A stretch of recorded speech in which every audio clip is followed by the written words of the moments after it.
आप इसको VBI में लगा लीजिए 23 नंबर को, ये एग्जाम में आ चुका है, 23 नंबर क्वेश्चन एग्जाम में आ चुका है। तो चलिए स्टार्ट करते हैं। क्या क्वेश्चन में लिखा है, कह रहा है कि in the figure ABCD is a rectangle.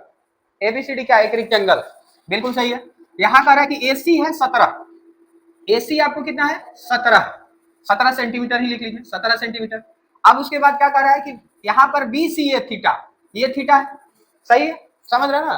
और यहाँ लिखा है सॉल्यूशन, अगर हम यहाँ से लिखना शुरू करें तो लिखा है साइन थीटा बराबर 8/17। तो आप ये फिगर को अलग कीजिए पहले, ठीक है, ऐसे है और ऐसे है, इसका नाम CBA और ये थीटा है, समझ रहे ना। अब यहाँ से ये क्या हो जाएगा 17 हो जाएगा और थीटा के सामने परपेंडिकुलर, तो ये आपको क्या हो जाएगा 8 हो जाएगा।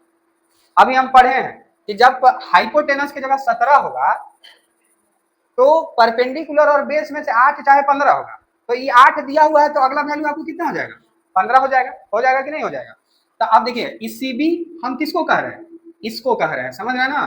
तो हम क्या निकाल लिए, हम निकाल लिए BC का जो वैल्यू आ जाएगा वह 15 सेंटीमीटर। BC किसको कह सकते हैं हम, इसका मतलब हम कह सकते हैं कि जो लेंथ है इस रेक्टेंगल का वह कितना हो गया 15 सेंटीमीटर हो गया। और उसी तरीके से AB तो हमारे पास पहले से ही है ना, AB हम किसको कह रहे हैं 8 सेंटीमीटर है, और AB इस रेक्टेंगल के अकॉर्डिंग क्या हो जाएगा ब्रेथ हो जाएगा, समझ रहे हैं। तो इसका मतलब आपको क्या हो जाएगा ब्रेथ आपको कितना हो जाएगा 8 सेंटीमीटर, ब्रेथ आपको 8 सेंटीमीटर हो जाएगा, ठीक है। अब पूछ रहा था कि एरिया बताइए, तो area is equal to 1 number में आपको क्या पूछ रहा है एरिया, तो एरिया इज इक्वल टू क्या लेंथ गुने ब्रेथ, तो लेंथ इनटू क्या हो जाएगा ब्रेथ। अब लेंथ मतलब 15 गुने 8 कितना हो जाएगा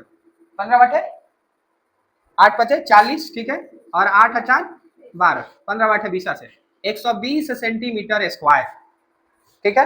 और अगर आपसे पेरीमीटर पूछ रहा है, पेरीमीटर दूसरा क्वेश्चन आपको क्या है पेरीमीटर है बच्चा, तो पेरीमीटर बराबर क्या 2 × L + B, ठीक है।